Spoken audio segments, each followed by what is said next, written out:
Start हो जाए।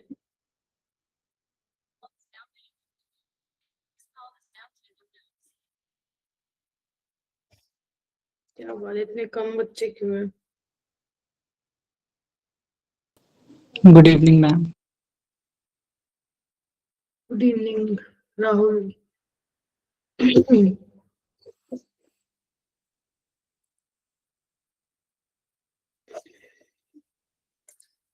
ठीक है, 22 है ना आज? हाँ 22 है, मॉक टेस्ट 5वां है। हाँ तो बताओ भाई, कैसा रहा तुम लोगों का केमिस्ट्री का स्कोर? मैंने देखा नहीं तुम्हारा स्कोर अभी तक, रात को देखूंगी। तो बताओ भाई, क्या था? ठीक था? कितना स्कोर किया? 4.5 क्यों? फीडबैक? पहले लिंक गलत आ गई थी, दूसरी लिंक आ गई थी। अच्छा, फिर कितनी देर हाँ बाद आया फिर सही लिंक? मैम, 1.5 घंटे, मतलब मैं 1.5 घंटे बैठा हुआ था, वो दिया। देन मेरे को पता लगा कि वो गलत लिंक है, मेजर टेस्ट 2 की है। सो मैंने लोकेश सर को कॉल करा, देन उन्होंने भेजा था। अरे रे, हाँ चलो कोई नहीं। 41 43। गर्व आपके कितने थे? गर्व ने बढ़िया बोला है, मतलब गर्व का बढ़िया स्कोर था। वो क्या बात है, 52 बहुत सही। सबके अच्छे दिख रहे हैं यार मेरे को, चीटिंग वीटिंग तो नहीं थी। 52 68 66 40 65 43 41 57 राहुल। अच्छा ओके, पीर बक्स तुम्हारे कितने थे? बाकी बताओ भाई, बाकी क्यों नहीं बता रहे हो? बोलो, बाकी भी बोलो, कोई बात नहीं। कम थे तो कम थे, ज्यादा थे तो ज्यादा थे, आ जाएंगे। अगर कम थे तो ज्यादा हो जाएंगे। ओके, 75। तो पीर बक्स टॉपर था क्या हमारी क्लास में केमिस्ट्री का? संदीप के 69। Nice. Aarush 34, not bad. Aarush improve हुआ है बेटा स्कोर, गुड। 33 इम्प्रूव हुआ है सिमरन, गुड। ओके ठीक है। सबने बता दिया या कोई छुपा रुस्तम भी बैठा है? चलो ठीक है बच्चों, अच्छा है ये तो तुम लोगों का स्कोर अच्छा आया है। मैथ्स और फिजिक्स में कम। बेटा वो पेपर थोड़ा सा वैसे ही सेट किया होगा। एक मिनट रुको, सुमित को लिंक भेज दो, उसको लिंक नहीं मिल रहा उसका। एक मिनट रुको। केमिस्ट्री में सॉरी, मेरे को बताना क्लास के बाद ना पीर बख्श कितना है तुम्हारा फिजिक्स मैथ्स में, ठीक है?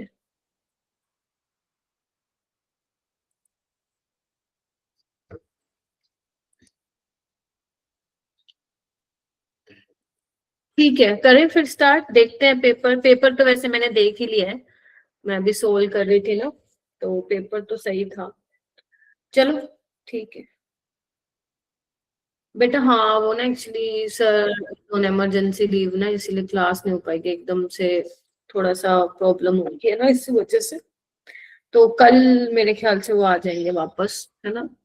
चलिए ठीक है। आप लोगों में से ना कुछ कुछ बच्चों के ना, सबके नहीं, लाइक कुछ स्टूडेंट्स के अलग से ग्रुप भी बने हैं एक्स्ट्रा सपोर्ट वाले। हो गए हो ना ऐड तुम लोग? जैसे किसी का मान लो मैम अगर, ऐसे क्यों बने हैं? देखो कि कोई ऐसा स्टूडेंट है जिसका कंसिस्टेंटली मान लो सपोज केमिस्ट्री में कम आ रहा है स्कोर, है ना, बट इंक्रीज नहीं हो पा रहा है स्कोर।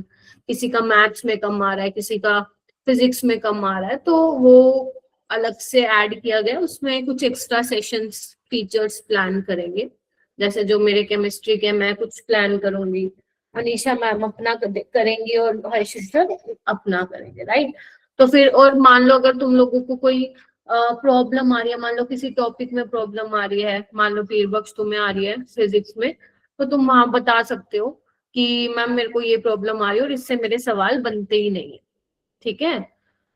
अगर मान लो वो टॉपिक कॉमन हुआ सबका, तो मैम सबके साथ क्लास ले लेंगी, वरना फिर आपकी लगा देंगी। समझ लो आप? ऐसे ही same for all the subjects, ठीक है?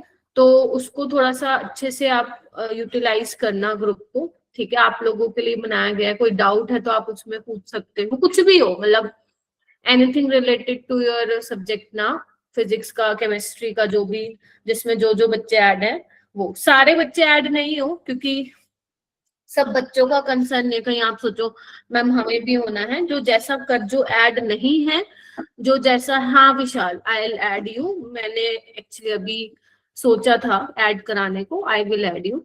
तो जो जैसा कर, जिनको ऐड नहीं किया गया है, इसका मतलब जो जैसा कर रहा है वो उसको करते रहो वैसे ही। आपको बस थोड़ा सा रिवीजन की और क्वेश्चन प्रैक्टिस की जरूरत है, हो जाएगा। बट जिसका काफी कम जा रहा है ना स्कोर, तो वो उस बच्चे के लिए ज्यादा इंपॉर्टेंट होगा, राइट।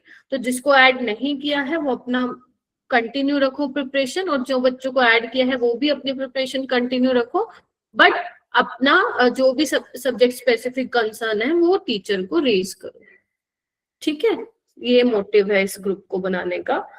क्या पता स्कोर सच इम्प्रूव हो जाए टाइम के साथ, अगर नहीं हो रहा है तो। विशाल आई विल ऐड यू, ठीक है। चलिए स्टार्ट करें, फिर फटाफट से डिस्कशन करते हैं बच्चों।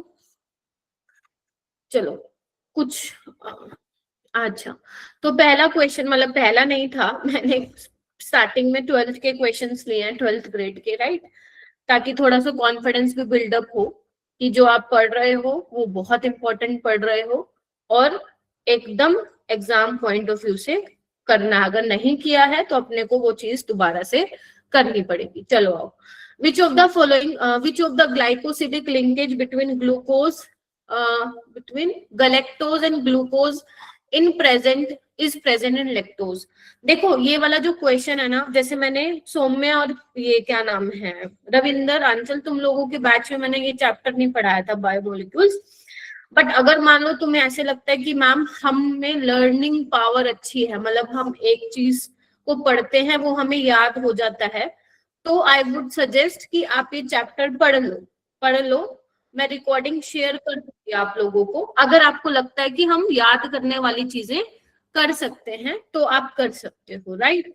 अगर आपको लगता है नहीं मैम ज्यादा हो जाएगा, या क्योंकि एक क्वेश्चन आएगा यहाँ से, राइट, अगर आपको लग रहा है नहीं तो फिर नहीं, ठीक है। तो आप लोगों का जैसा भी हो मेरे को ग्रुप में बता देना, कहीं भी बता देना, मैं वो शेयर कर दूंगी, क्योंकि मैंने 4 या 5 लेक्चर में ये चैप्टर करवाया है, आपको 3 दिन लगेंगे, ठीक है। रविंदर मैं कर दूंगी शेयर, ठीक है। चलो आओ, तो बाकी क्वेश्चन कैसा था, ये आसान क्वेश्चन था, जिन्होंने ये चैप्टर पढ़ा है वो पक्का करके आए होंगे। तो अपन ने क्या किया था, ग्लूकोज और लैक्टोज, मैं एक बार सारा रिवाइज करा देती हूँ, तुम लोगों को आना एक बार याद है। अपन ने सुक्रोज से स्टार्ट किया था, सुक्रोज में क्या था, अल्फा ग्लूकोज और बीटा फ्रक्टोज, बोलो याद है, ठीक है। और इसकी लिंकेज कौन कौन सी थी, कोई बताएगा, C1C2 थी या C1C4 थी, बताइए, बोलो। C1C2 C1C2 C1C2। ये मेरे को ना सही बताऊं लगा नहीं ये 2024 का पेपर था, पता नहीं क्यों, क्योंकि मैंने क्लास में करवाया है ना 2024 के, तो उसमें से मेरे को तो खास दिखा नहीं, 1-2 क्वेश्चन ही दिखे थे। पता नहीं, मेरे को तो पुराना ही लग रहा है कोई पेपर, आई डोंट नो। उसमें 2024 था क्या ये वाला पेपर जब लिखा हुआ था? यस मैम, लिखा हुआ था। ठीक है, ठीक है। C1C2 ग्लाइकोसिडिक लिंकेज होती है। उसके बाद हमने माल्टोज देखा था। माल्टोज में क्या था, माल्टोज में अपना दोनों ही ग्लूकोज की यूनिट थी, अल्फा ग्लूकोज और अल्फा ग्लूकोज की यूनिट थी। और इसमें क्या था, C1C4 ग्लाइकोसिडिक लिंकेज थी। एक अपने पास लैक्टोज है, लैक्टोज किससे मिलके बना है, लैक्टोज बीटा बीटा से मिलके बना है, बीटा डी गैलेक्टोज और बीटा डी ग्लूकोज, राइट। इसका C1 वाला कार्बन यूज होता था और इसका C4 वाला, ठीक है।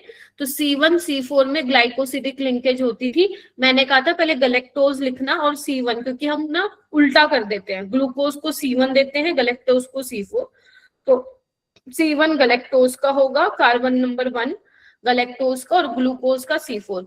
दोनों का स्ट्रक्चर मिलता जुलता ही है, सिर्फ जो कार्बन नंबर 4 होता है ना गैलेक्टोज का, उसकी कॉन्फ़िगरेशन क्या हो जाती है, रिवर्स हो जाती है ग्लूकोज से, है ना। तो ये इनको हम एपिमर भी बोलते थे, याद है, इनको हम C4 एपिमर भी बोलते थे। फोर्थ वाले कार्बन पे कॉन्फ़िगरेशन चेंज होती है ना। तो ये था आपका 28 वाला क्वेश्चन, ठीक है, बायोमोलिक्यूल से कार्बोहाइड्रेट से सवाल था। हाँ, ये प्रीवियस ईयर था। ये 29 क्वेश्चन है, ये आपका था थर्मो कह रही हूँ, इलेक्ट्रोकेमिस्ट्री से। इलेक्ट्रोकेमिस्ट्री से कितने बच्चे स्किप करके आए इसको? हाँ, बता सकते हो आप चैट में। Very good, done done. Ravinder skip किया था क्या बेटा ये? हाँ जी। अच्छा ठीक है, उल्टा लगा दिया था। डन मैम, ये आपने करवा, हाँ ये शायद PYQ में करवाया था। देखो होगा, अच्छा सवाल है ये, सही बताऊं तो बहुत बढ़िया सवाल है। देखो एक बार फिर सुन लो। Calculate the standard cell potential in volt of cell in which of the following reaction takes place. अपने को क्या करना है ना, इसका इनोड सेल निकालना है इस इक्वेशन का, राइट। अब अपने को ना ये इक्वेशन चाहिए, ठीक है। अब ये इक्वेशन हम कैसे बनाएंगे, जो हमें डेटा गिवन है ना, ये जो कुछ वैल्यूज हमें गिवन है, इनकी हेल्प से हम फाइनल इक्वेशन तक पहुंचेंगे, ठीक है।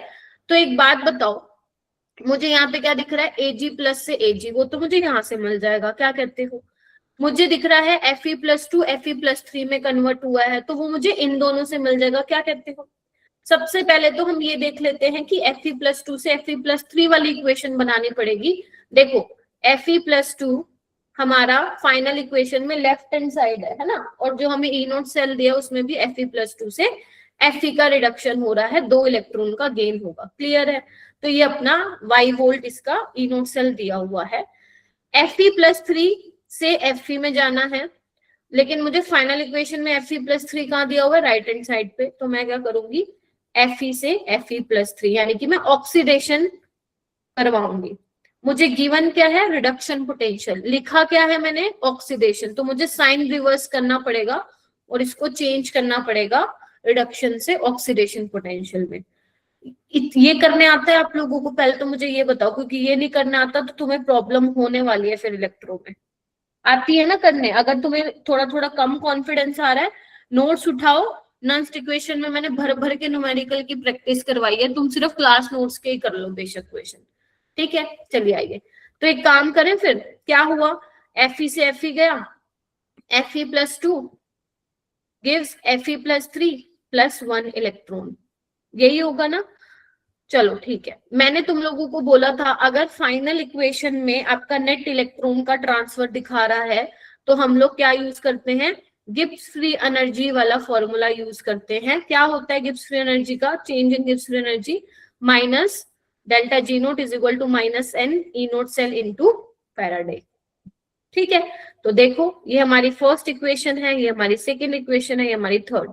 तो जो थर्ड इक्वेशन है उसका डेल्टा G3 कैसे आएगा, G1 प्लस G2, क्योंकि जो मेरी फाइनल इक्वेशन है वो फर्स्ट और सेकेंड को ऐड करके आई, ठीक है। मैं डायरेक्ट फॉर्मूला लगाती हूँ, डेल्टा G3 में n क्या है, 1, E0 सेल।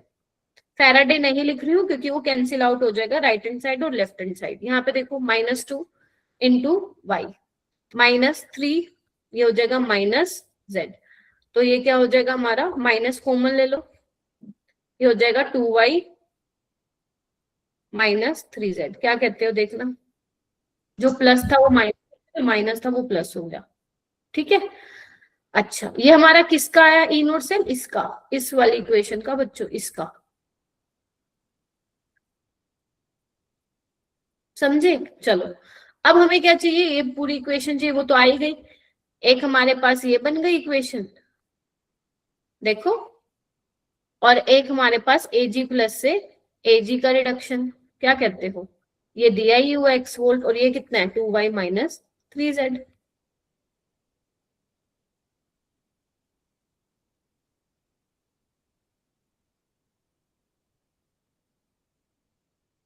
तो यानी कि हमारे पास क्या होगा, बस कर दो, दोनों को ऐड करके हुआ है ना, तो 2y -3z प्लस x आ गया क्या आंसर, ये रहा option number C, x plus 2y minus 3z। देखना एक बार, कर लोगे? अभी भी डाउट है तो एक बार पूछ लो। हो जाएगा सिमरन? आरुष हो जाएगा क्या? Ravinder? Yes ma'am. Yes ma'am. Saumya? ठीक है, चलो आगे चलते हैं। नेक्स्ट क्वेश्चन, ये वाला क्वेश्चन अपना बहुत आसान था ना, आयनिक रेडियाई वाला पीरियोडिक टेबल से, है ना, आइसोइलेक्ट्रॉनिक स्पीशीज। काफी पॉपुलर सवाल बनता है, ये भी प्रीवियस ईयर ही है, 24 में आया होगा। ठीक है, तो इसमें अपने को क्या करना था कि जितना ज्यादा नेगेटिव चार्ज होगा उतनी आयनिक रेडियाई ज्यादा होगी, और जितना पॉजिटिव चार्ज होगा उतनी कम उसकी आयनिक रेडियाई साइज होगा। तो P3 नेगेटिव, सल्फर पे 2 नेगेटिव, क्लोरीन पे 1 नेगेटिव, यहाँ पे भी यही है। पोटेशियम पे प्लस, कैल्शियम पे +2। तो इसका ऑप्शन नंबर क्या हो जाएगा? डी हो जाएगा। कर लोगे? या फिर आप ऐसे भी कर सकते हो, size is inversely proportional to atomic number. ध्यान रखना ये चीज आप कहाँ लगाओगे? Isoelectronic species. हाँ, इसमें ना एक और टॉपिक होता है इस चैप्टर में, जिसमें ना आप लोगों को नेचर ऑफ ऑक्साइड्स बताना होता है, जैसे न्यूट्रल ऑक्साइड्स है ना, और आपका एम्फोटेरिक ऑक्साइड। तो ये भी एक बार आप कर जाना, ठीक है, इनको भी कर लेना एक बार। ठीक है, चलिए आगे चलते हैं। हाँ, नो को नाश हुआ वाला ट्रिक, ये वाला क्वेश्चन करते हैं ऑर्गेनिक का। ये अपना शायद पहले भी आया था। क्या था इसमें? देखो सबसे पहले ये रिएजेंट देखो, NH2 देखो। जब भी तुम्हारे सामने ये आए, क्या करना होता है तुम्हें? डाइजोनियम सोल्ट बनाना होता है। अब तो तुम मान लो ये क्वेश्चन तुम्हारे मॉक टेस्ट में भी तुम्हारा पीछा नहीं छोड़ेगा, ना ही तुम्हारे जेई में छोड़ेगा। तो सबसे पहले हमने डाइजोनियम सोल्ट यहाँ पे बनाया, राइट, ए। उसके बाद वाटर गर्म किया है तो फिनोल में कन्वर्ट कर देता है ये, और पैरा पोजीशन पे CH3 तो है ही है। फिर उसके बाद इन्होंने CCl4 डाला, तो ये रीमन टीमन टाइप की रिएक्शन है, रीमन टीमन वो कार्बोक्सिलेशन रिएक्शन। तो इसमें क्या होता है? CHO नहीं लगता, COOH लगता है, राइट। सैलिसिलिक एसिड की हमारे पास प्रिपरेशन हुआ करती थी ये। तो अगर आपका ये होता ना chloroform in the presence of base, तो आपका वो बनता CHO आता, राइट। बट यहाँ पे CCl4 दिया गया है, तो इसको आप इस तरीके से करोगे। ठीक है, बोलो। चलिए, तो यानी कि इसका ऑप्शन क्या हो जाएगा हमारे पास? ऑप्शन हो जाएगा अपने पास सेकंड ऑप्शन हो जाएगा। ठीक है, हाँ एक और चीज इसमें ध्यान रखना, यहाँ पे जैसे OH है और यहाँ पे CH3 है, दोनों ही क्या है आपके? इलेक्ट्रॉन डोनेटिंग ग्रुप में। ठीक है, तो ध्यान रखना जो आप रिएक्शन करवाओगे वो किसको ध्यान में रखते हुए कराओगे? इसको, है ना। बताया था ना मैंने, अगर 2 इलेक्ट्रॉन डोनेटिंग ग्रुप लगे हुए हैं तो जो पहला एक्टिवेटिंग ग्रुप होगा वो डिसाइड करेगा इनकमिंग इलेक्ट्रोफाइल कहाँ आने वाला है। ठीक है, तो कंफ्यूज मत होना कि CH3 के ऑर्थो पे क्यों नहीं लगा, OH के वाले के ऑर्थो पे क्यों लगा है, राइट। ये चीज ध्यान रखिएगा। हाँ राहुल? मैम अगर इस में अगर CH3 नहीं होगा तो प्रोडक्ट यही बनेगा, कुछ और बनेगा? अगर CH3 नहीं होगा तो तुम्हारा सैलिसिलिक एसिड बनेगा, ऑर्थो वाला आपका मेजर होगा। ऐसे ही सेम अगर आपका क्लोरोफॉर्म और बेस दिया होता, मान लो CH3 नहीं दिया होता, तो आपका सैलिसिल्डिहाइड वाला मेजर होता, वो वहां पे मेंशन भी करके देता कि मेजर प्रोडक्ट बताओ। ठीक है, चलिए कर लोगे ना ये रिएक्शन? देखो एक बार पहले भी आई थी तुम्हारे पेपर में। नेक्स्ट चलते हैं, क्वेश्चन नंबर ये अपना GOC से आया है, परसों ही किया था अपन ने ऐसा सवाल। तो आपको कार्बो का टाइम बताना है, ये तो रेजोनेंस स्टेबलाइज्ड है, तो ए तो सबसे पहले ऑप्शन देखो, ए देखते ही आ गया, ए देखते ही आ गया, और ये भी प्रीवियस ईयर है वैसे। यहाँ पे sp2 कार्बन पे आया हुआ पॉजिटिव चार्ज, यहाँ पे sp पे आया हुआ sp3, और तुम्हें पता ही है कि sp2 और sp पे तो कार्बन पॉजिटिव चार्ज भाई साहब बिल्कुल भी स्टेबल नहीं है, ये ऑर्डर होता है। ठीक है, तो इसके अकॉर्डिंग अपन मार्क कर देंगे ACBD, बिल्कुल ठीक है, electronegativity. Percentage of S character is directly proportional to electronegativity. चलिए आइए नेक्स्ट क्वेश्चन आइए, तुम खुद देख लो ऑर्गेनिक के सवाल, मैं सही बता रही हूँ। ऑर्गेनिक तुमने नोट से भी पढ़ी हुई है ना, मैं तुम्हें गारंटी देती हूँ कि तुम्हारे सवाल बनेंगे पेपर में, सही बता रही हूँ मैं। ऑर्गेनिक बच्चे छोड़ के चले जाते हैं, लेकिन असलियत में ना ऑर्गेनिक में अगर तुमने ढंग की पढ़ाई की हुई है ना, ऑर्गेनिक में ही नंबर लाना सबसे आसान है एज कंपेयर टू फिजिकल और इनऑर्गेनिक। एज अ टीचर मैं तुम्हें बताऊं ना, ऑर्गेनिक अगर ढंग से पढ़ी हुई है किसी बच्चे ने ऑर्गेनिक, उसको आसान लगेगी जेई के पेपर में, फिर इनऑर्गेनिक और लास्ट में फिजिकल। आजमा के देख लेना ये, ठीक है। चलो ठीक है भाई, मेरे को नहीं पता किससे ज्यादा है किससे कम आया है, अपन सारा पेपर सोल्व कर लेते हैं, आ जाओ अब। चलो उसके बाद है, इनमें से कौन सी स्टेटमेंट सही नहीं है ये पूछा है ना। पिक्रिक एसिड 2,4,6 ट्राइनाइट्रोफिनोल होता है, ये करेक्ट है। कॉलबेज रिएक्शन में हम फिनोल से सैलिसिलिक एसिड बनाते हैं, ये भी करेक्ट है। रीमट इवन में फिनोल क्लोरोफॉर्म होता है और फिनोल जो है सैलिसिलिक एसिड में होता है कन्वर्ट, ये रोंग है, तो ये आपका देखते आ जाएगा answer. Phenol give characteristic colour, ये भी हमने देखा था कि FeCl3 टेस्ट होता है ना फिनोल के लिए, वॉयलेट कलर का कॉम्प्लेक्स देता है ये। This test is due to enol structure, हाँ ये मैंने नहीं बताया होगा मैकेनिज्म करके, बट इट्स ओके, अब तुम अपने नोट्स में लिख लेना, जहां मैंने फिनोल का टेस्ट बताया था वहां पे तुम लिख लेना कि इनोल के स्ट्रक्चर की वजह से वो कलर वॉयलेट कलर वहां पे दे रहा है, ठीक है। बाकी तुम्हें रिमट इवन पता था कि भाई साहब सैलिसल्डिहाइड में कन्वर्ट होता है, क्लोरोफॉर्म दिया हुआ है, उसने कार्बन टेट्राक्लोराइड नहीं दिया हुआ, तो बस इसी से ही तुम्हें पता लगाना था कि कौन सी स्टेटमेंट सही नहीं है, हो जाएगा। तो अभी तक मैंने 1 2 3 4 5 6 क्वेश्चन मैंने हो गए हैं अपने 6 क्वेश्चन। नेक्स्ट पे आओ, ये किससे था अपना, केमिकल काइनेटिक्स का ही PYQ है ये भी।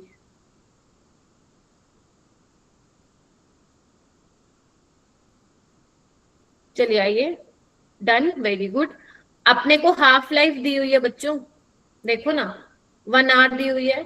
वो कह रहे हैं इनिशियल कंसंट्रेशन रिएक्टेंट की कितनी है, 2 मोल पर लीटर है, वेरी गुड जिनका कर लिया।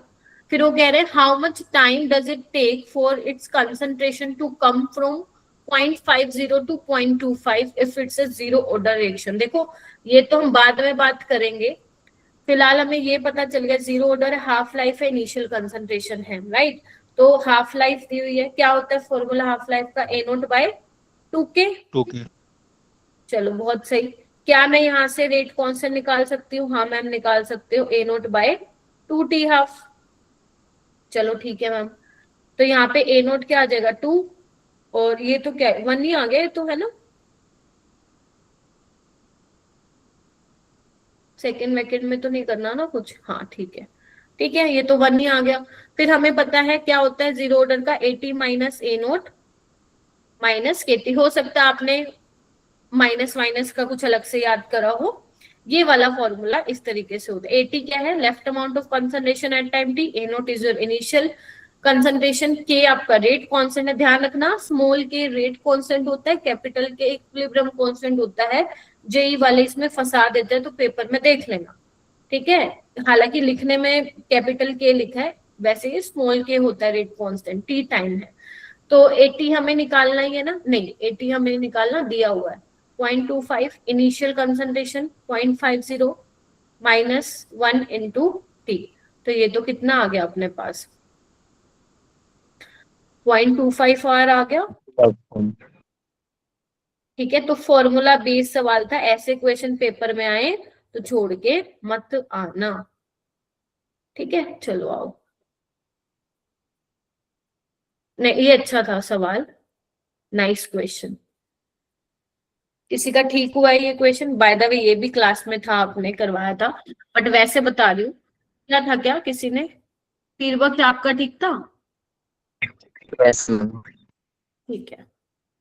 स्किप था सुमित, ओके, 2-4 बच्चों ने किया है अटेम्प्ट, सुमित ने, संदीप, गर्व, ठीक है, आदर्श। देखो भाई, देखो तुम्हें ये तो पता है ना ओजोनोलिसिस वाले कितने अच्छे क्वेश्चन होते हैं, मतलब ओजोनोलिसिस वाले कितने इंपॉर्टेंट सवाल होते हैं। तो वही इसने किया है।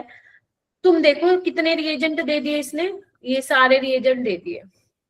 पहले दिया हुआ है ब्रोमीन सनलाइट की प्रेजेंस में, फिर एल्कोहलिक KOH मतलब E2 करवानी है, फिर दिया हुआ है ये डाइमिथाइल सल्फाइड, इसकी प्रेजेंस में हम क्या करवाते हैं, रिडक्टिव ओजोनोलिसिस, है ना। फिर उसके बाद उसने एक NOH वाला रिएजेंट दिया, हीट दिया। मैंने तुम्हें पहले भी बोला था कि पेपर में एल्डोल रिएक्शन बहुत फेमस है, ओजोनोलिसिस के साथ जनरली पूछी जाती है, ठीक है। तो वही इसने करवाई है, पहले ओजोनोलिसिस कराई, देन उसके बाद उसने एल्डोल करवाई। तो देखो क्या किया इसने, आओ। तो अब हमें क्या करना है, हमें ना थोड़ा सा यहाँ पे स्मार्टली भी देखना होगा कि सबसे पहले हमें ब्रोमिनेशन करवानी है सनलाइट की प्रेजेंस में। मैं डी वाला ले रही हूँ, आई नो आंसर इसका ए ही होगा, राइट। स्मार्टली किसी ने करा होगा तो ए से स्टार्ट कर, उसको समझ में आ गया होगा 6 से 5 बनेगी, बट मैं डी से स्टार्ट कर रही हूँ, ठीक है। तो डी में क्या है आपका, सबसे पहले bromine in the presence of sunlight, तो आपको स्टेबल वाला रेडिकल बनाना पड़ेगा, है ना, वो यहाँ पे बनेगा। तो मैं यहाँ पे डायरेक्ट आपका Br लगा रही हूँ, ठीक है जी। फिर उसके बाद एल्कोहलिक KOH क्या करेगा, E2 एलिमिनेशन, सेडजेफ रूल के अकॉर्डिंग एल्कीन बनाओगे तो ये वाला हाइड्रोजन यहाँ से चलता बनेगा, क्या कहते हो, बिकॉज मोर स्टेबल एल्कीन बन रही है। उसके बाद ओजोनोलिसिस करवानी है तो क्या करेंगे, ब्रेक कर देंगे। तो देखना दोनों साइड डबल बॉन्ड O लगा दो, है ना, 5 कार्बन ही है। फिर उसके बाद NOH बेस दे रखा है ना, तो एल्डोल यहाँ पे बिल्कुल हो सकती है। तो कहाँ से बनाओगे, अगर मान लो तुम ये वाला यहाँ से मान लो इनोल बना रहे हो, तो 1 2 3 4 5 देख रहे हो। बट अगर आप ध्यान से देखो, अगर आप ये बना रहे हो, क्या ये बनेगा प्रोडक्ट जो मैंने जो पूछ रखा है आपसे, देखो ध्यान से, नहीं बनेगा ना, ध्यान से देखो, नो मैम। ठीक है। बना के देख लो, बेशक नहीं बनेगा ये, ठीक है। अच्छा, उसके मैम बाद चेन में बना बना के देखना, अगर मान लो किसी को ऐसा कॉन्फिडेंस नहीं आता तो आपको बना के देखना है, और अगर आपको लगता है कि इस क्वेश्चन में टाइम लगेगा तो स्किप करके आगे बढ़ो। टाइम अगर आपके पास बचा होगा तो इसको क्वेश्चन को जरूर ट्राई करना, राइट। और वैसे इसका आंसर ये है, देखो सबसे पहले तो ब्रोमिनेशन हो जाएगी, कहीं पे भी रेडिकल बना दो, फिर आपका एलिमिनेशन हो जाएगा, है ना, तो ये बन जाएगा मेरे पास। उसके बाद ओजोनोलिसिस करवाई है, डबल बॉन्ड ब्रेक करो तो देखना क्या बनेगा,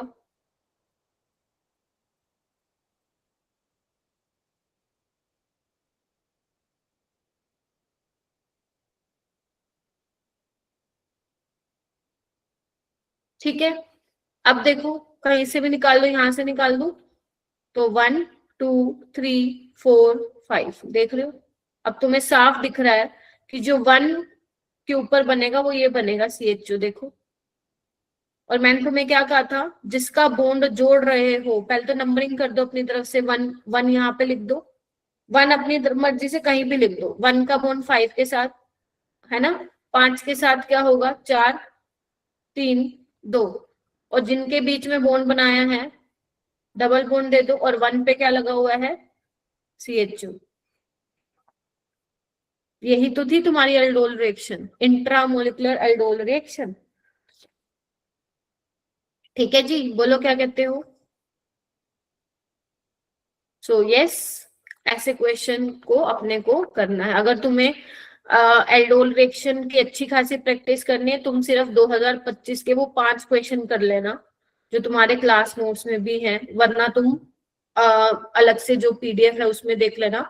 उस 5 क्वेश्चन से तुम्हें अच्छे से अच्छा क्वेश्चन भी अगर पेपर में आता है वो तुम कर लोगे, ठीक है। तो फिलहाल इसका आंसर यहाँ पे क्या था, A ऑप्शन इसका करेक्ट था। नेक्स्ट क्वेश्चन पे आते हैं 38, set having ions which are coloured and paramagnetic. तो भाई साहब पहले तो तुम चेक कर लो, यहाँ पे मुझे दिख रहा है कि Mn+7 में तो भाई एक भी इलेक्ट्रॉन नहीं है ना, तो कलर तो है लेकिन पैरामैग्नेटिक तो नहीं है ना, तो गलत।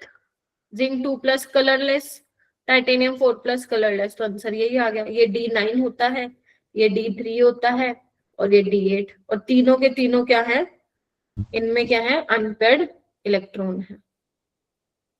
इसमें एक है, इसमें 3 है, और इसमें 2 है।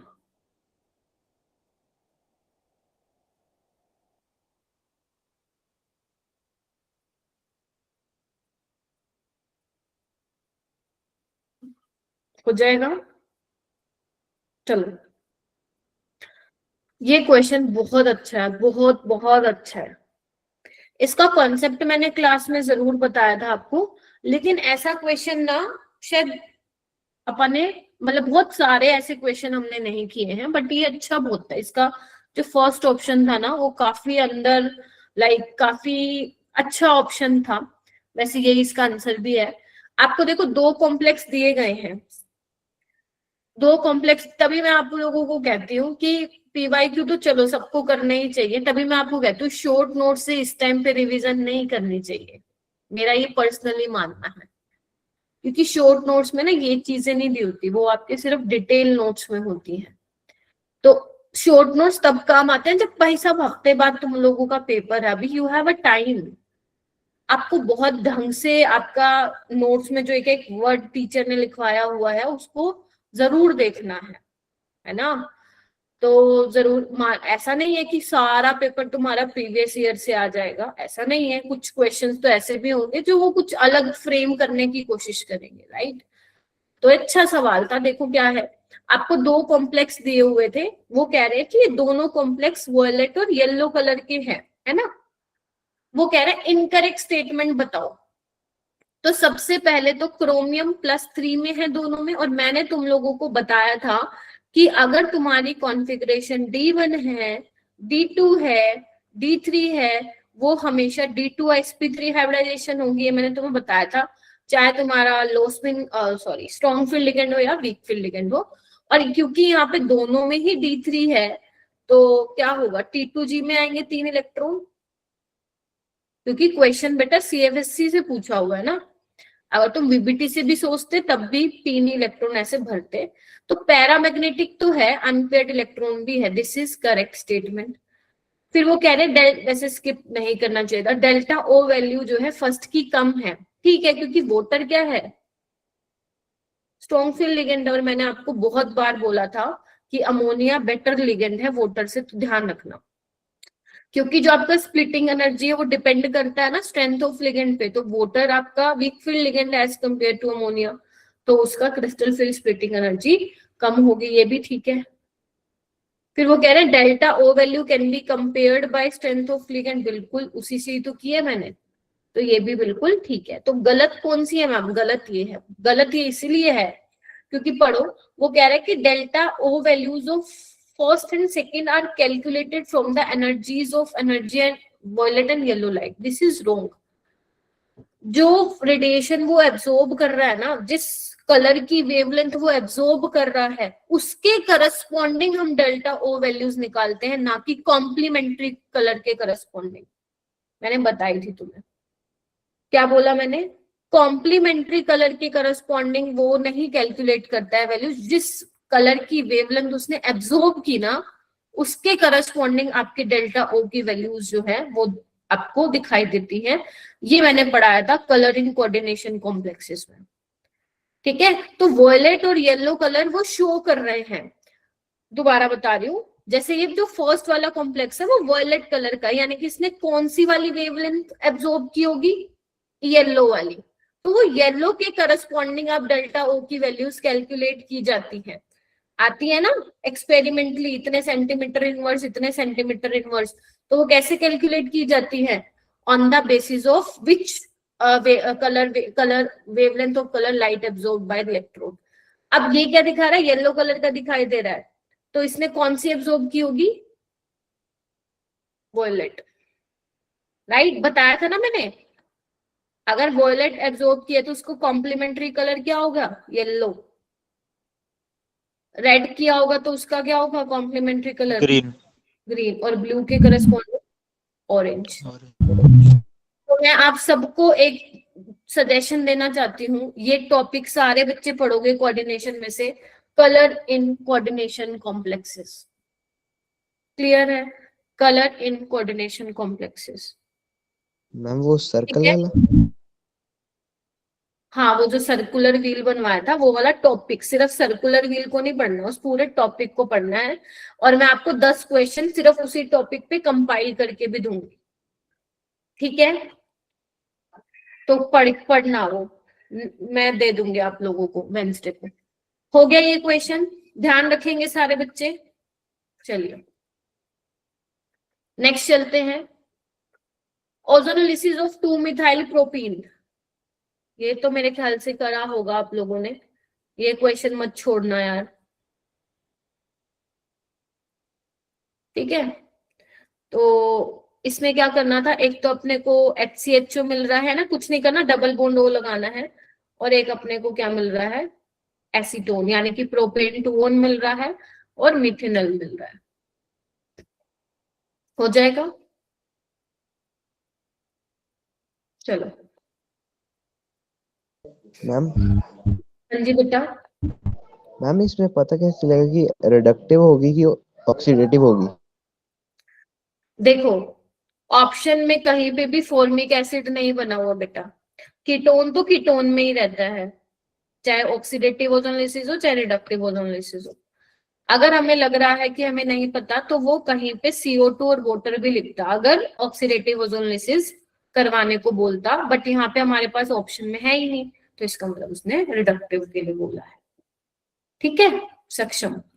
चलिए आइए 42 देखो, number of subshell associated with N is equal to 4 and M is equal to -2। हाँ सुमित क्या करके आए थे इसका? मैम 2। 2 करा था ये भी हमने। तो N4 के लिए जो अपनी सबशेल होती है वो होती है 4S 4P 4D 4F, लेकिन वो कह रहा है M इज इक्वल टू -2, तो एक तो D में होती है M-2 और एक 4F में होती है। तो ऐसी कितनी सबशेल है अपने पास? तो ठीक है चलो ओके नेक्स्ट चलते हैं। कोऑर्डिनेशन से एक और सवाल, दोनों ही अच्छे सवाल बनाए हैं इसने कोऑर्डिनेशन से। 43 ये PYQ है आपका। देखो आपको क्या दिया हुआ है, एक सॉल्यूशन है जिसमें 2.75 ग्राम है इसका कंपाउंड का और मोलर मास दिया हुआ है आपको। इस pass through a cation exchanger the chloride ions obtained in a solution were treated with excess of ये AgNO3 to give। अच्छा मेन बात ये बोली है इसने कि 2.675 ग्राम इसका लिया है और जो क्लोराइड आयंस आपको मिलेंगे यहाँ से उसको ट्रीट करवाया गया है AgNO3 से। मैं लिख देती हूँ, इसका लिया है 2.675 ग्राम। कैलकुलेशन से घबराना नहीं था, हो जाएगी कैलकुलेशन, ठीक है। तो जो यहाँ से क्लोराइड आयंस मिले होंगे उसको करवाया है AgNO3 के साथ ट्रीट। हमें नहीं पता कितने क्लोराइड आयंस हैं, तो आपको AgCl मिला है कितना, 4.78 ग्राम। आपको फॉर्मूला बताना है कॉम्प्लेक्स का, तो क्या करें, नंबर ऑफ मोल से करें स्टार्ट। इसके Yes, number of ma'am. Moles निकाल लेते हैं। गिवन मास दिया हुआ है और बहुत अच्छी बात है कि मोलर मास भी ऐसा ही कुछ है, तो ये कितना आ गया 0.01 मोल। ऐसे तुम AgCl के भी निकाल लेना, गिवन मास 4.78 143.5। ये बता दो मेरे को कितना आ रहा है, ठीक है मैम 0.03। Very good. एक बात बताओ तुम, 0.01 मोल जो इसके हैं उससे मुझे 0.03 मोल AgCl मिल रहे हैं, तो 1 मोल कंपाउंड से मुझे कितने मोल मिलेंगे, 3 मोल मिलेंगे। बोलो क्या कहते हो, यानी कि ब्रैकेट के बाहर कितने हैं मेरे पास क्लोरीन, हाँ 3 Cl बाहर है। तो यानी कि हमारा जो आंसर हो जाएगा वो क्या हो जाएगा, ऑप्शन नंबर ए हो जाएगा। डन है क्या? देखते जाओ और जहां गलतियां हुई हैं वो करते जाओ। कई बार हमें लगता है, मान लो मैं बोल रही हूँ अरे ये तो आसान है, लेकिन कई बार वो गलतियां हो जाती है, हमें पता नहीं चलता है। तो उन गलतियों से सीखना है। अगर आप नई गलतियां करते हो पेपर में, दैट इज कंप्लीटली फाइन, पुरानी गलतियों को नहीं दोहराना आपको। इसीलिए जो गलती होती है नोटबुक बनाओ, नहीं तो अपनी फेयर नोटबुक में लिखो, तभी आप लोगों का परफॉर्मेंस आपको इम्प्रूव मिलेगा। और वैसे भी इस बैच में सबका परफॉर्मेंस इंप्रूव हुआ है, तो ये बहुत अच्छी बात है। मतलब आज तो मैं बिल्कुल मूड में नहीं होगी तुम लोगों को डांट मारो, ठीक है, अच्छी बात है बहुत, बस ऐसे ही तुम अच्छा करना। 44 which of the following compounds would be hydrolysed, पीरबक्स हंसी क्यों आ रही है तुम्हें, ऐसा तो मैंने कुछ नहीं कहा। विच of the following compounds would be hydrolysed most easily. अपना ये सिंपल है, ये तो कौन सा अपना सोल्वोलिसिस, क्या नाम है, कार्बोकेटाइन, अलाइलिक कार्बोकेटाइन बनेगा, है ना, की कहते हो।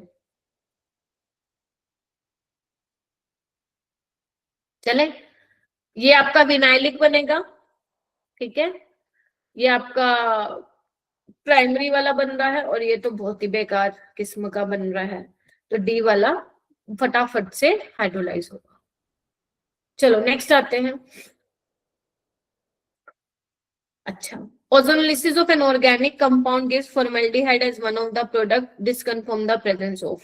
थोड़ा सा ऑप्शन से जाना था ये आपको, ठीक है, समझ नहीं आ रहा था। देखो भाई, इसमें बोला है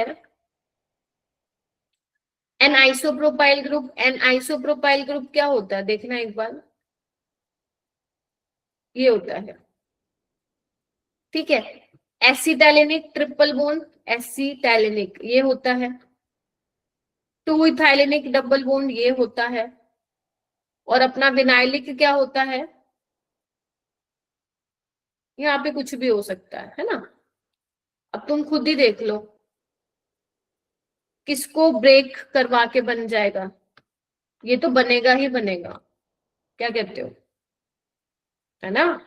यहाँ पे तो आपका HCHO बनेगा ही बनेगा जहां पे विनाइलिक ग्रुप होगा, तो बस उसके अकॉर्डिंग उसको करना था यहाँ पे, ठीक है, थोड़ा सा कंफ्यूज करने के लिए दिया है, बट इसको ऐसे करना है, ठीक है। विनाइल ग्रुप याद भी रख लो कि विनाइल ग्रुप से आपको फॉर्मल्डिहाइड मिलेगा।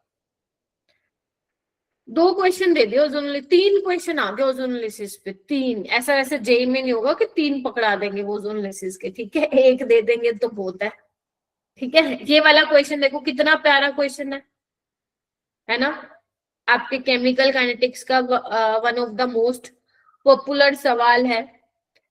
अबाव रिएक्शन फलाने इस पे टेम्परेचर पे किए, डेटा आपको ये दिया हुआ है। स्किप हो गया गर्व, स्किप क्यों किया, चलो बताओ पहले तो मेरे को, अब तुम स्किप किस रीजन की वजह से हुआ, गर्व आता नहीं था या फिर क्या था, श्योर नहीं थे बेटा। मैम हाँ, मैम इंटीजर टाइप में था ना, तो गलती होने के चांस लग रहे थे। तुमने कोई भी नहीं किया इंटीजर वाला, नहीं नहीं नहीं किया था इंटीजर वाले में, केमिकल बॉन्डिंग का जो था एक आगे।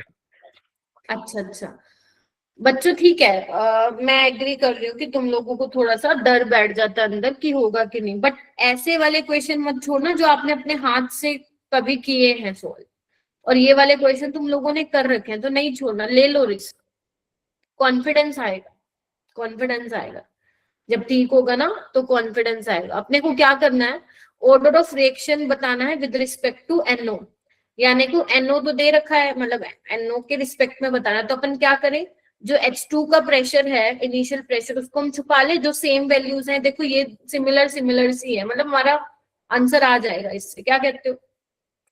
तो 20 से 40 पे जा रहा है, ऑलमोस्ट 2 ही टाइम्स हुआ है, क्या कहते हो, और 0.033 से 135 है, तो 1 पे तो 2 टाइम्स तो हो नहीं रहा, ये 3 भी नहीं हो रहा, 4 टाइम्स हो रहा है लगभग, एक बार चेक भी कर लेना, है ना। तो आपका इनिशियल प्रेशर NO का 2 टाइम्स हो रहा है, और रेट में कितना वो चेंज आ रहा है, वो 4 टाइम्स हो रहा है, तो ये अपना कौन सा ऑर्डर का हो गया, सेकेंड ऑर्डर का। आपको इसको स्कूल की तरह करने की जरूरत नहीं है, टाइम बहुत खा जाएगा, वरना ये क्वेश्चन डायरेक्ट करो इस वाली ट्रिक से, आपका आंसर सही ही आएगा। पेपर में भी तो, अपने स्कूल के एग्जाम में भी तो तुम लिखते हो ना पूरा सजा सजा के, फलाने का रेट, फिर ऐसे लिखते हो, फिर पावर XY, अपन वो ऐसे कर रहे हैं, है वही, बस पेपर में हमें नंबर चाहिए होते हैं एक एक स्टेप के, तो हम वैसे करते हैं, यहाँ पे हमें फटाफट से आंसर मार्क करना है। अच्छा, अगर मान लो वो ओवरऑल ऑर्डर पूछता तो इसका भी बता देते हैं, H2 का देखना एक बार, H2 के लिए NO की दो सेम वैल्यूज छुपा लो, तो ये लगभग 2 टाइम्स हुआ है ना, 19 2 38 होता है, और ये कितना हुआ है 1062, तो ये भी 2 टाइम्स हो रहा है, देखना। तो आपका H2 के रिस्पेक्ट में 1 आ जाएगा और NO के रिस्पेक्ट में ऑर्डर 2 आ जाएगा। अगर वो ओवरऑल पूछता तो कितना ऑर्डर आता? 3। क्या कहते हो?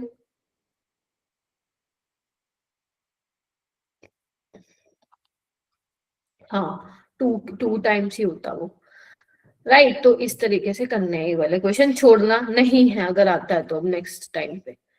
ये वाला क्वेश्चन अपना बेंट शेप, ये तो अपने को मालूम है, N3 negative linear, NO2 bent, I3 linear, I3 negative, O3 bent, SO2 angular bent. 1 2 3। आज तो तुम मेरे को लगता है जल्दी फ्री हो जाओगे, पेपर जल्दी हो गया अपना। चलो,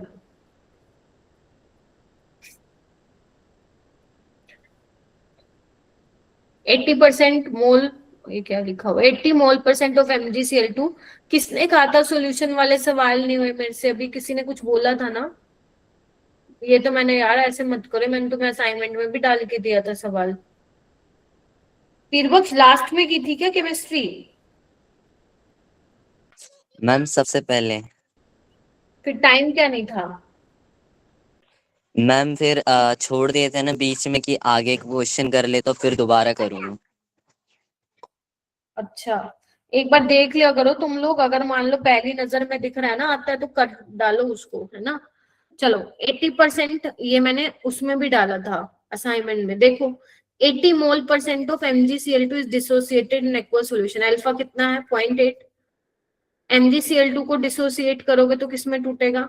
Mg plus 2Cl negative, N कितना होगा? 3, है ना।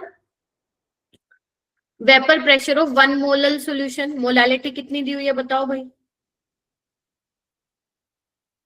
1 मोलल निकालना क्या? अच्छा, सॉल्यूशन का ही वेपर प्रेशर निकालना है, वाटर का आपको दिया हुआ है 50 mmHg, है ना। तो कौन सा अपना formula? P0 minus PS by PS। तुम लोग P0 सॉरी, तुम लोगों को वो पता है ना मोलालिटी से कैसे रिलेट करते हो? I into molality into molecular weight of solvent. ये फॉर्मूला याद कर लेना अच्छे से, बाय 1000, है ना।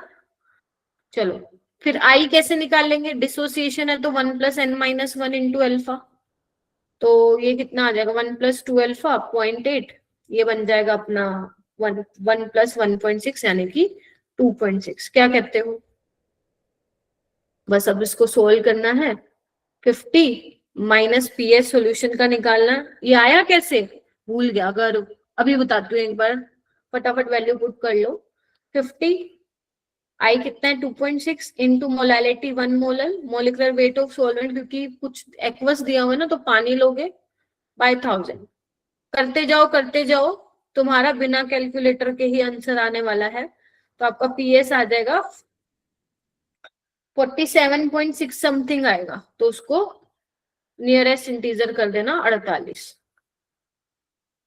ठीक है, तो ये तो था तुम्हारा ये। अब फॉर्मूला आया कैसे? एक बार वैसे नोट्स में रिवाइज भी कर लेना, मैं बता भी देती हूँ तुम लोगों को। देखो, हटा रही हूँ इसको, ठीक है, साइड से हटा रही हूँ।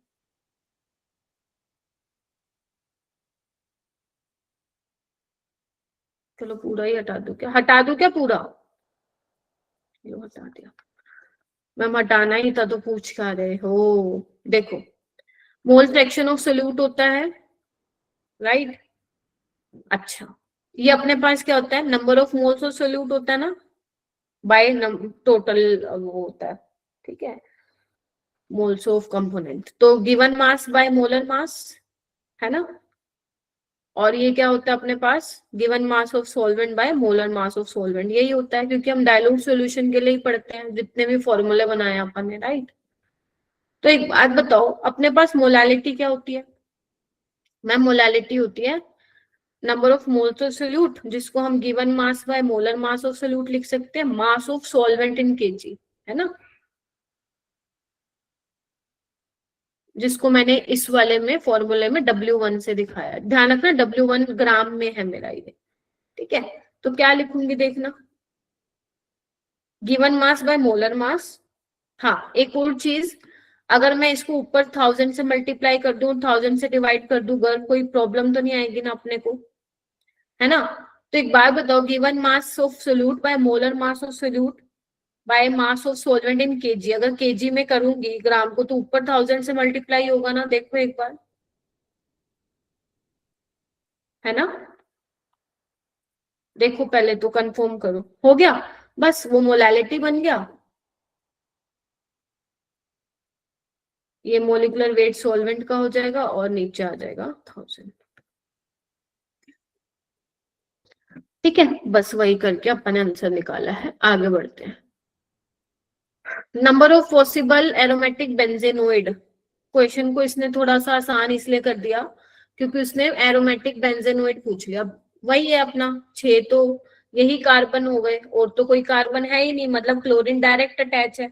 तो कितने पॉसिबल बन सकते हैं, 1,2 डाइक्लोरो, 1,3 डाइक्लोरो और 1,4 डाइक्लोरो। इसके अलावा कोई पॉसिबल है क्या, सोचना एक बार। नहीं है ना पॉसिबल। एक ऑर्थो वाला मिलेगा, एक मेटा वाला मिलेगा, पैरा वाला मिलेगा। कितना आएगा आंसर, 3। अभी मत छोड़ना, अभी छोड़ दिया था ठीक है, अब मत छोड़ना, ठीक है, आगे आया तो डन। चलो चलो आगे चलते हैं। ये वाला क्वेश्चन देखो, ये थोड़ा सा ना कंफ्यूज करके पता नहीं दे दिया था, हो सकता है हुए हो आप लोग। ये अपनी ना वही है, थैलेमाइड वाली रिएक्शन है, याद है तुम लोगों को, जहां पे अपन थैलीमाइड से बनाते थे, राइट। गैब्रियल थैलेमाइड सिंथेसिस, याद है किसी को। पहले हम बेस लेते थे, बेस क्या करता था, एसिड बेस रिएक्शन करता था। अबे क्या हो गया?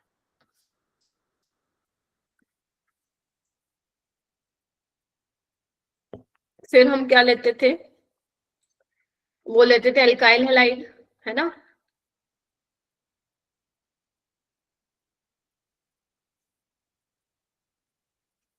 मान लो ये है ना, और उसने वैसे यही दिया, तभी मैंने ये लिया है। उसके बाद हम लोग क्या करते थे, हाइड्रोलिसिस कराते थे। हाइड्रोलिसिस तुम बेसिक मीडियम में भी करा सकते हो और एसिडिक मीडियम में भी करा सकते हो। अब तुम देख लो यहाँ पे दिया हुआ है क्या कोई बेस, हाइड्राजिन भी तुम इसमें ले सकते हो, वाटर मत ले लेना यार, गलत हो जाएगा, ठीक है। तो ये क्वेश्चन दे दिया था इसमें। बेटा यहाँ पे ना वाटर इसलिए नहीं हो सकता क्योंकि आप हाइड्रोलिसिस कराते हो ना, वो एसिडिक बेसिक मीडियम में कराते हो, तो यहाँ पे कुछ एसिड बेस मेंशन होना चाहिए था, यहाँ पे सिर्फ वाटर लिख दिया इसीलिए, ठीक है। और NH2 वैसे भी आपका बेटर बेस है इसके वाटर के कंपैरिजन में, तो यहाँ पे hydrogen is the correct option, ठीक है। NH2 आएगा। ये आया था तुम्हारा जेई 2000 मेंस में आया था, 2019 में आया, उसके बाद ऐसा कोई क्वेश्चन नहीं पूछा बेकार सा, थोड़ा ढंग का ही पूछते हैं। 2019 में आता है ये, ठीक है, याद रखना, ठीक है, कि बेसिक मीडियम कर सकते हैं। मैम अगर ये किया था, हाइड्रोजन हेलो, हाँ हाँ सक्षम। मैम अगर हाइड्रोजन नहीं दिया होता, नन ऑफ दीज ऑप्शन दिया होता उसकी जगह, और H2O1 इक्विवेलेंट डाला तो हो जाती। नहीं, नन ऑफ दीज आता बेटा, फिर वो आपको मेंशन करके देंगे एसिडिक मीडियम में एसिड क्या लिया है, बेसिक मीडियम में क्या लिया है, क्योंकि जब मैं तुम लोगों को ये रिएक्शन करवाई थी मैंने तुम्हें क्या लिखा था, याद है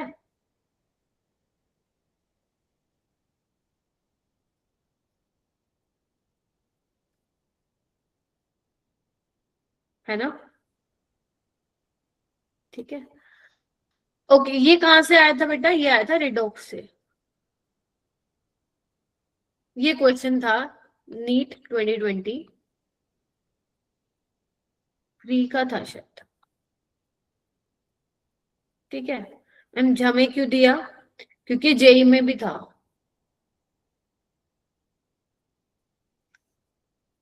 अब देखो है क्या, आगे चलते करना क्या है इसमें, समझा दूंगी तो तुम्हें समझ भी आ जाएगा है क्या। देखो क्या बोला है, in order to oxidize a mixture containing 1 mole each of, मतलब हर किसी का इन्होंने 1 मोल लिया है, राइट। एसिडिक मीडियम में लिया है। नंबर ऑफ मोल्स ऑफ केमेनोफोर रिक्वायर्ड, कितने मोल केमेनोफोर के रिक्वायर्ड होंगे। देखो इसके लिए हम लगाते हैं according to law of equivalence, ये आता है रिडॉक्स चैप्टर का ही है ये सवाल, अगर पता है तो ही कर पाओगे वरना नहीं। तो लॉ ऑफ इक्विवेलेंस होता है N1V1 normality into volume, N2 is equal to N2V2, जैसे अपन वो नहीं पढ़ते डाइल्यूट सॉल्यूशन के लिए M1V1 M2V2, ठीक है। ये आपकी नॉर्मेलिटी वाली इक्वेशन होती है N1V1 N2V2। और नॉर्मेलिटी क्या होती है, इसको आप अलग अलग फॉर्मूले इससे बना सकते हो। तो नॉर्मेलिटी आपका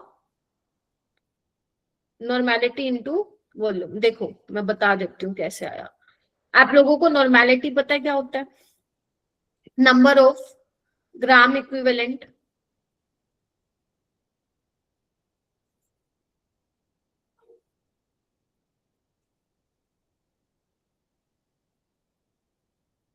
by volume of solution in litre. पता है आप लोगों को, बताओ, ठीक है। और अगर ये तो तुम्हें पता होना चाहिए, या इसको और कैसे लिख सकते हैं, नॉर्मेलिटी तुम सबको पता है, मोलारिटी इंटू एन फैक्टर भी होता है, बोलो। तो अगर मैं यहाँ पे मोलारिटी इंटू एन फैक्टर लिख लेती हूँ, देखना एक बार,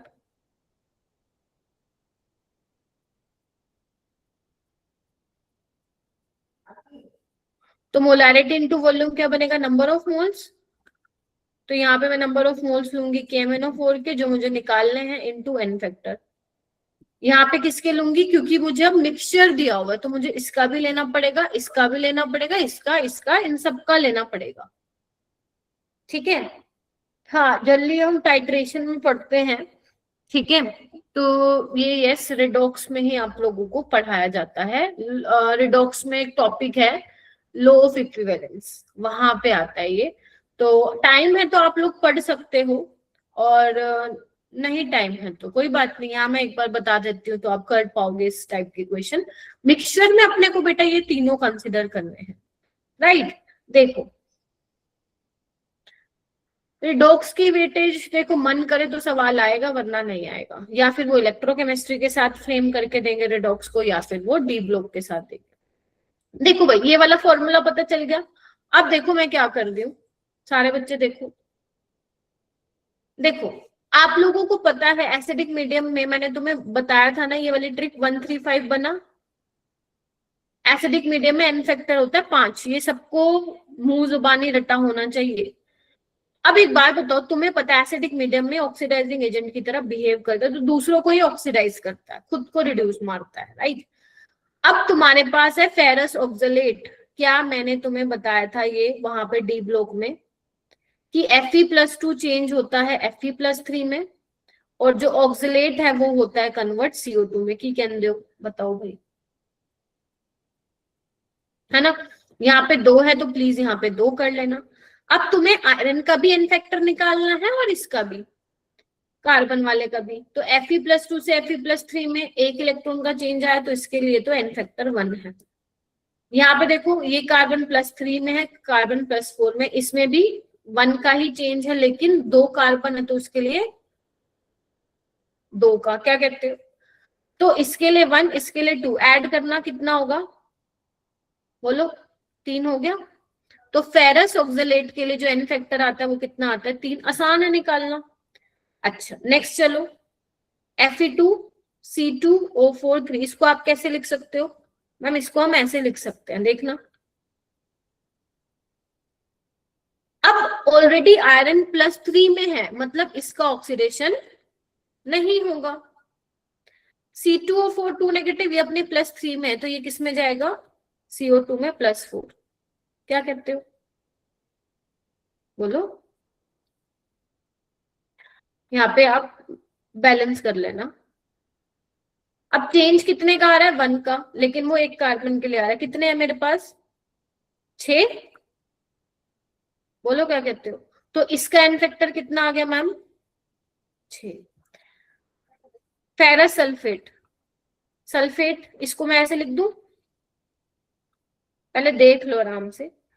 अब आयरन +2 तो ऑक्सीडाइज हो जाएगा आयरन +3 में, बट सल्फर तो अपनी मैक्सिमम ऑक्सीडेशन स्टेट में, उसका तो ऑक्सीडेशन नहीं होगा, यानी कि एन फैक्टर किसका आएगा फिर? आयरन का। तो इसका कितना हो गया? 1। डन। यहाँ पे देखो आयरन +3 में है और सल्फेट में सल्फर +6 में, तो दोनों ही अपनी हायर ऑक्सीडेशन स्टेट में, इनका भी ऑक्सीडेशन नहीं होगा, तो इसका आप कंसिडर ही नहीं करोगे, राइट। तो अब मिक्सचर का हमने सबका निकाल लिया, तो मैम कैसे करना है आगे सवाल? मैं इसको हटा रही हूं। सारा एन फैक्टर का खेल था और वो फॉर्मूले का। तो अभी मैंने तुम्हें बताया KMnO4 के केस में नंबर ऑफ मोल्स जो कि हमें निकालने हैं, एन फैक्टर कितने का है बेटा? एसिडिक मीडियम में 5 का। मिक्सचर में कैसे निकालोगे? आओ भाई, नंबर ऑफ मोल्स कितने हैं सबके? 1 into n factor of ferrous oxalate 3 plus 1 into ferric oxalate का n factor 6 plus 1 n factor of ferrous sulphate 1। कितना आया बता दोगे?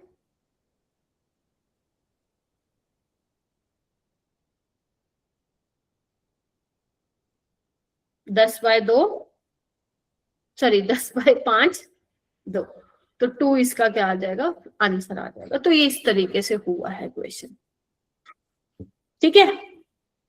सारे चैप्टर को पढ़ने मत जाना, नहीं तो जो आता है वो भी बिगड़ेगा। हाँ बोलो पीर बख्श। मैम समझ नहीं आया। देखो ये बताओ, तुम्हें एन फैक्टर निकालने आ गया या नहीं आया? पहले तो यही बताओ,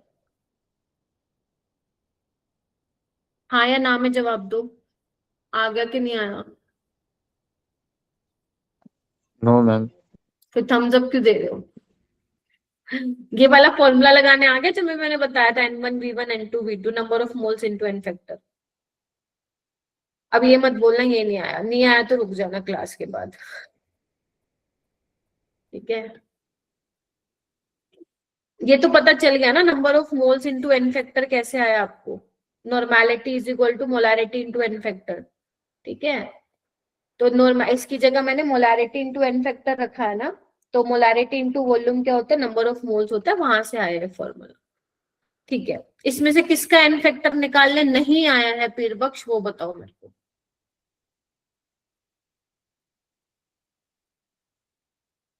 एक काम करो, तुम खुद निकालो इसका, मैं आती हूँ क्लास के बाद, रुक जाना। Question number 35। हाँ जी, 250 gram solution of D glucose in water contains 10.8% of carbon by weight, molality बता दी। मोलालिटी क्या होता है? Number of moles of solute, answer नहीं आया, by mass of solvent in KG. अब एक बार बताओ, सोलवेंट तो हमारा पानी है, सोल्यूट कौन है अपना? ग्लूकोज, इसके निकालने पड़ेंगे ना, तो बस निकालते हैं हम। ओके, तो आपको बोला है 250 ग्राम सोल्यूशन है डी ग्लूकोज का जिसमें 10.8% कार्बन है बाय वेट। तो मैं समझा, अप्रोच बता देती हूँ, कर खुद लेना। परसेंटेज कैसे निकालते हैं? मास ऑफ कार्बन है ना, डिवाइड बाय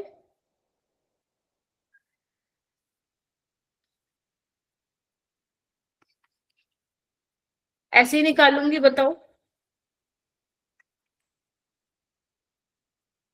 ठीक है। तो अपने को कितना दिया हुआ है? 10.8 दिया हुआ है। ये मास ऑफ सोल्यूशन कितना दिया हुआ है? 250 ग्राम दिया हुआ है।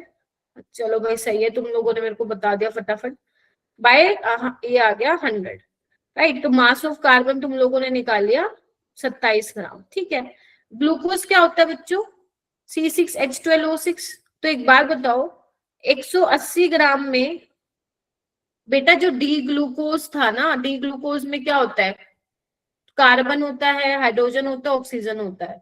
तो 250 ग्राम सोल्यूशन था डी ग्लूकोज का पानी में, जिसमें से कार्बन की परसेंटेज आपको बता रखी है, राइट। तो 180 ग्राम आपके पास ग्लूकोज है, राइट। तो एक बात बताओ, 180 ग्राम ग्लूकोज में कार्बन कितना है, 72 ग्राम है ना, 12 6 72, या मैं इसको उल्टा बोल सकती हूँ, 72 ग्राम है किसमें, 180 ग्राम ग्लूकोज में। तो 27 ग्राम कार्बन में कितना होगा ग्लूकोज, आ जाएगा मास, बताइए भाई सारे बच्चे, निकालेंगे किसी ने, बता दो, अगर निकालो तो मैं डायरेक्ट आंसर लिख दूंगी, फिर ये तो उस पे चला गया। कितना आ रहा है, 67.5 आ रहा है क्या, देखना।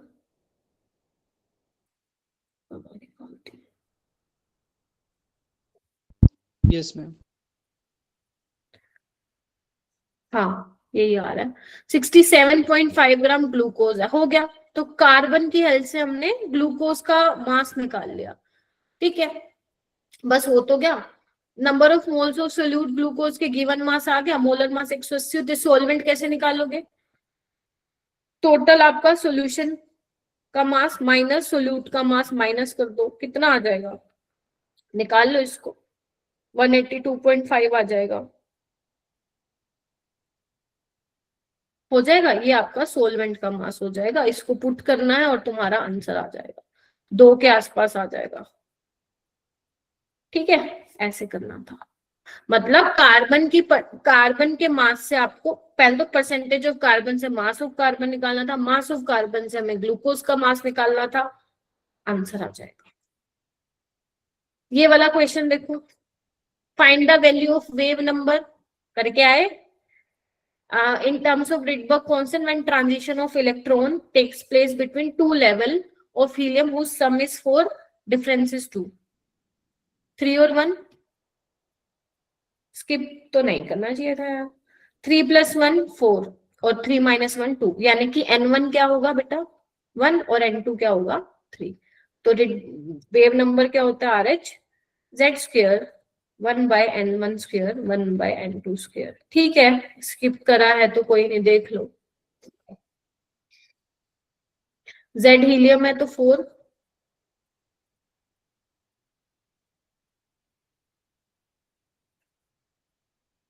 कितना आ जाएगा 32R/9। आई होप चीटिंग करके तुम लोगों ने नहीं दिया है टेस्ट, बाकी विश्वास है, तो बी इसका ऑप्शन हो जाएगा, ठीक है, बोलो भाई। ये वाला क्वेश्चन देखो, 5 मोल आइडियल गैस दी है, ये इसलिए करा रही हूँ क्योंकि ऐसे क्वेश्चन मैंने तुम्हें मॉक टेस्ट में डिस्कशन कराया था, अगर डिफिकल्ट होता मैं नहीं करवाती शायद। आर एक्सपेंडेड एट आइसोथर्मली, ठीक है, टेम्परेचर चेंज 0 है, इनिशियल प्रेशर दिया हुआ है 2.1 मेगा पास्कल और फाइनल प्रेशर दिया हुआ है इतना 1.3 MPa against a constant external pressure. जब भी ये लाइन तुम्हें दिख जाए ना कांस्टेंट एक्सटर्नल प्रेशर, ये वाला फॉर्मूला लगा देना, इरिवर्सिबल प्रोसेस का आंसर कभी नहीं आने का तुम्हारा गलत। टोटल हीट बताने कितनी ट्रांसफर की गई होगी भाई साहब, आपको पता डेल्टा U Q + W। अब ये 0 होगा क्यों, क्योंकि आइसोथर्मल है और आपका जो internal energy is a function of temperature, तो अगर टेम्परेचर में चेंज नहीं हो रहा तो ध्यान रखना इंटरनल एनर्जी में भी चेंज नहीं होगा। तो आपको यहाँ पे आ गया Q आ गया -W, अब तो निकल जाएगा। तो W = -P एक्सटर्नल, PV क्या होता है nRT, आइडल गैस बोला हुआ उसने, V क्या हो जाएगा nRT/P। तो number of moles, R gas constant है, T टेम्परेचर है, डेल्टा V क्या होता है फाइनल माइनस इनिशियल, तो यहाँ पे क्या होगा हो जाएगा बस।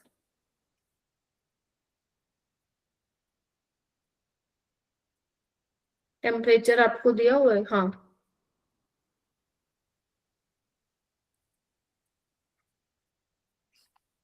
निकाल लेना, ठीक है। तो जो W का आंसर आएगा वर्क डन का, वही आपका आंसर होगा कि कितना टोटल हीट जो है ट्रांसफर किया गया है। ठीक है, इस पे बेस्ड था ये सवाल।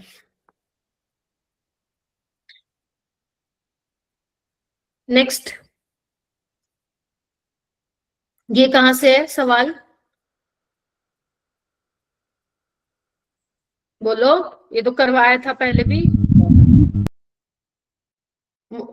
सोलबिलिटी प्रोडक्ट से। कैडमियम हाइड्रोक्साइड है। जब, एक बात बताओ, जब इसको डिसोसिएट करोगे तो ये किसमें टूटेगा, कैडमियम 2+ और 2OH नेगेटिव।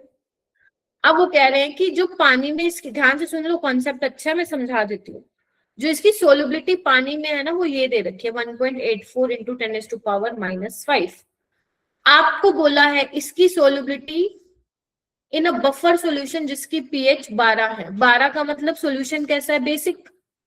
और बेसिक सॉल्यूशन में कौन सा आंसर रिलीज होंगे, OH नेगेटिव। ये सुनो, तो अगर इसमें मैं कोई बेसिक सॉल्यूशन डाल दूं तो मतलब लेट से NaOH डाल दे, लेट से, तो Na+OH नेगेटिव देगा। एक बात बताओ, क्या मेरे सॉल्यूशन में OH नेगेटिव की कॉन्सेंट्रेशन ज्यादा हो जाएगी? तो ली चैटलियर प्रिंसिपल के अकॉर्डिंग मेरा इक्विलिब्रियम कहां पे जाएगा, शिफ्ट होगा, जहां पे OH नेगेटिव की कॉन्सेंट्रेशन कम हो रही है, that is in backward. Very good. यानी कि जो पहले वाटर में सोल्युबिलिटी थी, अब उसकी कम होगी या ज्यादा होगी? मैम कम होगी। वो पहले बेचारा स्प्रिंगली सोल्युबल सोल्ट था, आपने उसमें एक ऐसा डाल दिया जो कॉमन आयन इफेक्ट की वजह से वो बैकवर्ड में जा रहा है। वो पहले ही नहीं सोल्युबल था इतना, अब तो बहुत ही कम सोल्युबल होगा, तो सोल्युबिलिटी आपकी घट जाएगी। यानी कि 1.84 इंटू 10⁻⁻5 से कम आएगा। तो देखो सब में ही कम है, 10⁻⁻9, -10, -11, यस और नो? ठीक है मैम।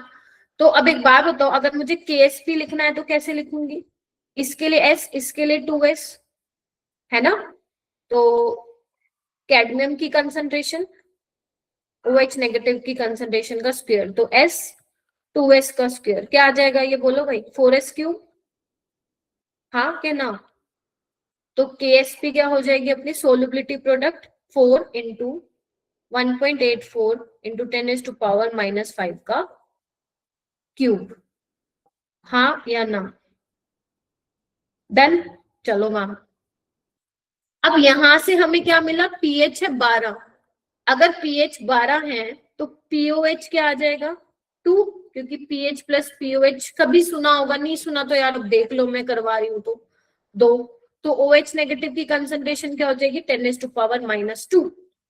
तो अगर जब ये स्पेरिंगली सोल्युबल साल था, मैंने इसकी 2S मानी कंसंट्रेशन, और मान लो ये बेस है, इससे कितनी आ रही है OH नेगेटिव की, 0.01, तो टोटल ये हो जाएगी 2S प्लस 0.01।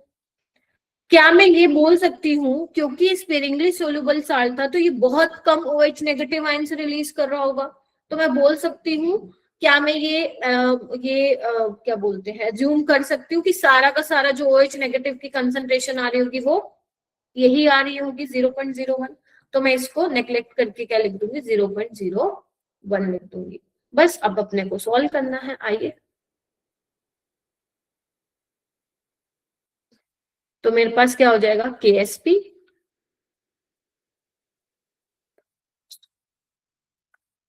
सोल्युबिलिटी इनटू 0.01 का स्क्वायर हो जाएगा। KSP मेरे को दे ही रखी है,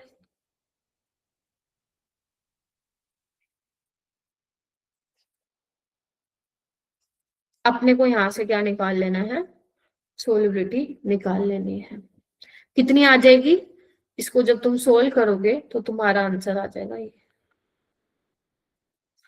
तो ये वाले जो क्वेश्चन होते हैं सोल्युबिलिटी प्रोडक्ट वाले, एक तो सीधे सवाल आते हैं जहां पे तुम्हें सिंपल KSP निकालना है, एक आता है कॉमन आयन इफेक्ट को मिला के, तो उसने वो वाला कॉन्सेप्ट यहाँ पे इन्वॉल्व किया है। ठीक है, ऑल राइट। तो ये कुछ क्वेश्चन थे। पीरबक इस क्वेश्चन को एक बार घर पे ट्राई कर लेना, मेरी अभी क्लास है ना, तो एक बार ट्राई कर लेना, मैं कल दोबारा करा दूंगी नहीं तो, ठीक है। तो ये कुछ क्वेश्चन थे आप लोगों, मेरे ख्याल से सारे ही हो गए 25 के 25, मेरे ख्याल से तो हाँ 25 के 25 ही हो गए। तो आप देख लेना जो आप लोगों ने गलतियां की हैं, एनालाइज कर लेना अच्छे से, और दोबारा मत कीजिएगा वो गलतियां। ठीक है।